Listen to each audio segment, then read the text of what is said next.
धतूरा होता है ना, दर्शन करें धतूरे के, कांटे कांटे सा होता है धतूरा, तो वो धतूरे के साथ में बाबा शूल धारण करते हैं, बेलपत्री के शूल को। ये बहुत बहुत आनंदमय कथा है महाराज जी।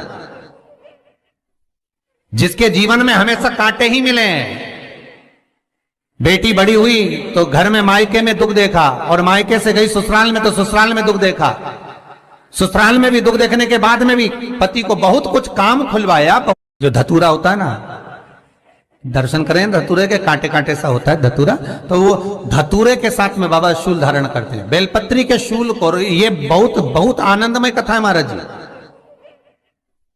जिसके जीवन में हमेशा कांटे ही मिले हैं, बेटी बड़ी हुई तो घर में मायके में दुख देखा, और मायके से गई ससुराल में तो ससुराल में दुख देखा, ससुराल में भी दुख देखने के बाद में भी पति को बहुत कुछ काम खुलवाया, बहुत धंधे खुलवाए, नौकरी लगवाई, पर वो पति बार बार छोड़ कर आ गया, बार बार तकलीफ भोग रहा है, बार बार कष्ट भोग रहा है।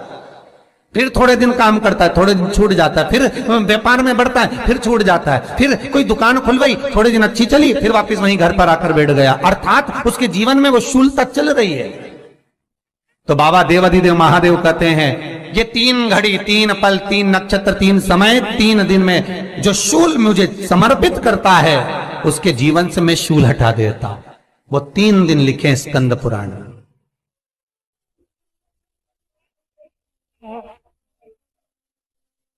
महाराज बैसाख महीने में जो प्रदोष आती है, बैसाख के महीने में बहुत ध्यान से सुनना भाई, जो अपनी जिंदगी से बहुत तंग आ गए हो, परेशान हो गए हो, कष्टमय जीवन जी रहे हो, बहुत दुखी हो गए हो, उनके लिए ये स्कंद पुराण का चरित्र फिर मिले ना मिले, आप प्रेम से सुन लो भाव से।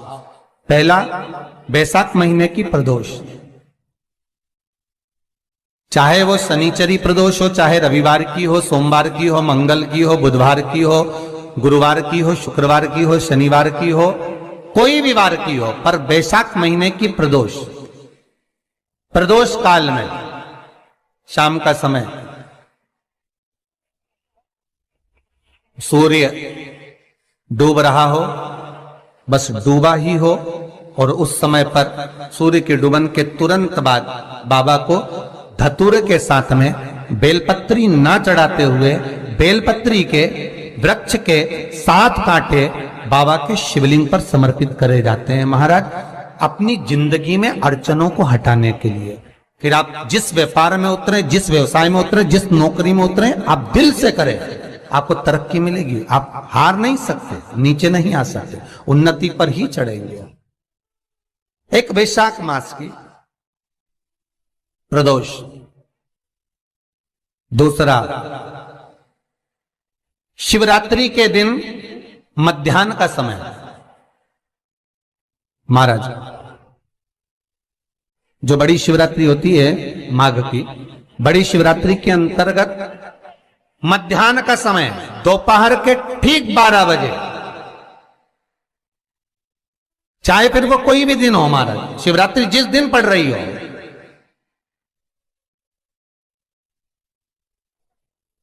उस दिन भी धतूरे के साथ बाबा को 7 कांटे बेलपत्री के वृक्ष के समर्पित होते हैं महाराज। इसमें आप ये वाले जो कांटे हैं, जो शिवरात्रि के दोपहर 12 बजे वाले हैं, अगर कोई मदिरा पीने वाला हो, व्यसन में डूबने वाला हो, कोई जुआ खेलने वाला हो, कोई गलत वैश्यावृत्ति करने वाला, या अपने मार्ग से विचलित कोई व्यक्ति है, उसके लिए भी ये कांटे बहुत काम आते हैं महाराज।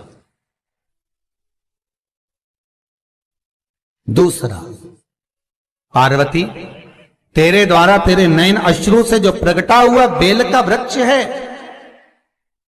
द्वितीय शूल मैं वहां धारण करता हूं, तृतीय शूल, तीसरा शूल जो वर्णन करा गया महाराज, भगवान श्रावण के महीने में जो भी दूसरा सोमवार पड़े, जो भी पड़े, श्रावण के महीने का जो दूसरा सोमवार होता है, उस दूसरे सोमवार में रात्रि के समय पर, अर्थात शास्त्र अब घड़ी और पल का स्मरण करेंगे तो रात्रि के बजेंगे 10 से 12 बजे, मारे 10 से 12 के बीच में, धतूरे के साथ बाबा को शूल समर्पित होता है महाराज। ये भी हमारी बाधाओं को, हमारी तकलीफों को, व्यापार व्यवसाय के लिए, नौकरी सर्विस के लिए, बहुत सारे एग्जाम में आप बैठ लिए, गवर्नमेंट एग्जाम के लिए बैठ लिए, नहीं हो रहा, ये 3 बार मेरे शंकर को बेलपत्री के वृक्ष के शूल समर्पित होते हैं, उसका आनंद पाना और उससे अपने को सुख प्राप्त करना।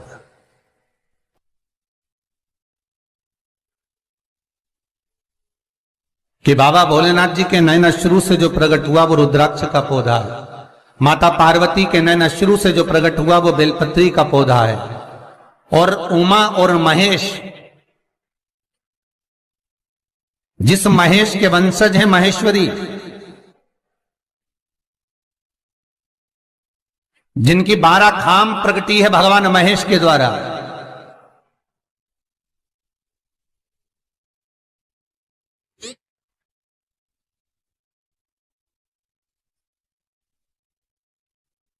वो महेश और उमा और महेश का जो चरित्र है कि उमा और महेश का जब प्रागट्य हुआ, उमा और महेश जब दोनों आनंद में विभोर होकर जब चलते हैं और दोनों के बैठने से तप मुद्रा से जो पौधा उत्पन्न होता है वो शमी का पौधा है।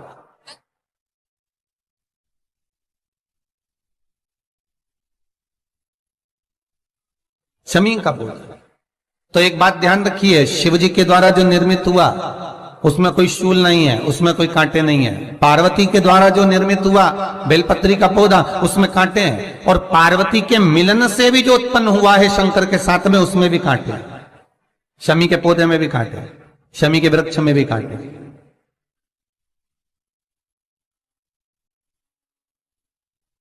तो पार्वती जी स्कंद पुराण में एक प्रश्न कर रही हैं भोलेनाथ जी से कि प्रभु मुझे ये बताओ कि आपके द्वारा जो निर्मित हुआ उसमें शूलता नहीं है, पर मेरे द्वारा जो निर्मित हुआ उसमें शूल क्यों आया है, उसमें कांटा क्यों आया है? थोड़ा सा माताओं, मेरी जीजियों, आपको थोड़ा बुरा तो लगेगा इस प्रसंग को सुनकर, पर लग जाए, पर आज कथा निकली है तो सुन लो है कि शिवजी जिस रुद्राक्ष को उत्पन्न कर रहे हैं उसमें शूलता नहीं है, पर पार्वती जी जो संग में मिली हैं उसमें भी शूलता है, और पार्वती के द्वारा जो प्रकट हुआ बेलपत्र उसमें भी शूलता है। तो भगवान महादेव बोलते हैं, पार्वती मैं तुझे कुछ कहूं और कहने पर तुझे तेरे हृदय में कोई बात चुभे, शूल लगे तो मुझे ठीक नहीं लगेगा। नहीं नहीं नहीं, आप कहिए प्रभु, मैं सुनने के लिए तैयार हूं, आप तो बोलो कि कारण क्या है। भगवान कहते हैं, पार्वती बस अंतर इतना है, नारी का जो स्वभाव होता है, स्त्री का जो स्वभाव होता है, उसके हृदय में छोटी छोटी बात के शूल बहुत होते हैं।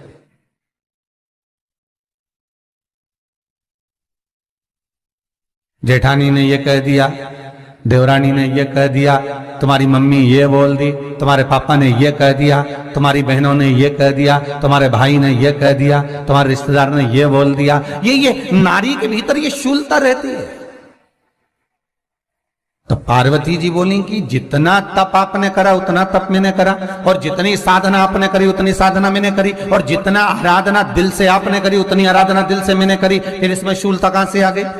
भगवान शिव बोले, बस पार्वती बात इतनी सी है कि जब मैं आराधना करने बैठता हूं तो मेरी दृष्टि में सम्मुख में कुछ नहीं होता।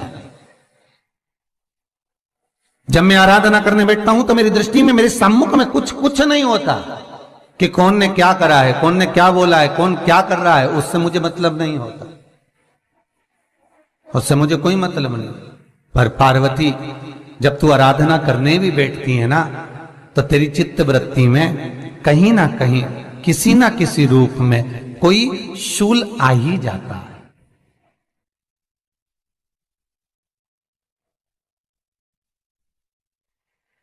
कई माताओं की आदत देखी साहब, भगवान की सेवा करने बैठी है तो भी भीतर थोड़ा सा शूलता भरी हुई है। महाराज बताओ, इतने सारे भगवान इकट्ठे कर लिए, मैंने बोला था बहू से कि वहां रख लेती है, बताओ इतने सारे यहां पर लाकर रख दिए हैं, अब इसकी सेवा करना पड़ रही है, अब ये करना पड़ रहा है।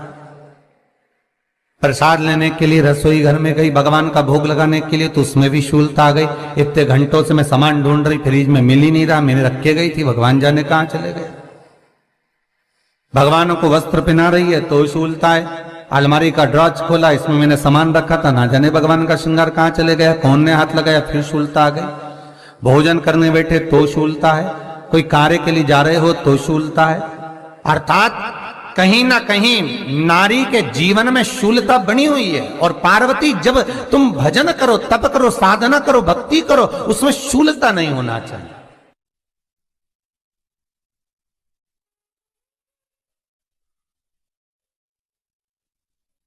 पार्वती जी ने कहा, भोलेनाथ,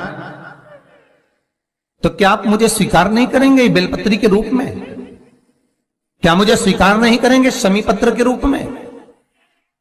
पद्म पुराण, स्कंद पुराण, लिंग पुराण, नर्मदा पुराण और शिव महापुराण, ये सारी पुराणे वर्णन करती है। पार्वती जी का खंड आनंद वर्षत कर रहा है, वर्णन कर रहा है। पार्वती खंड वर्णन कर रहा है, सती खंड वर्णन कर रहा है, उमा संहिता वर्णन कर रही है। क्या आप मेरा ये बेलपत्र का स्वरूप आप धारण नहीं करेंगे? इसमें शूलता है, इसलिए भगवान कहते हैं नहीं नहीं, धारण तो करूंगा पर शूल धारण नहीं करूंगा। मैं शूल धारण नहीं करूंगा, मतलब बेलपत्री में जो कांटे लगे रहते हैं,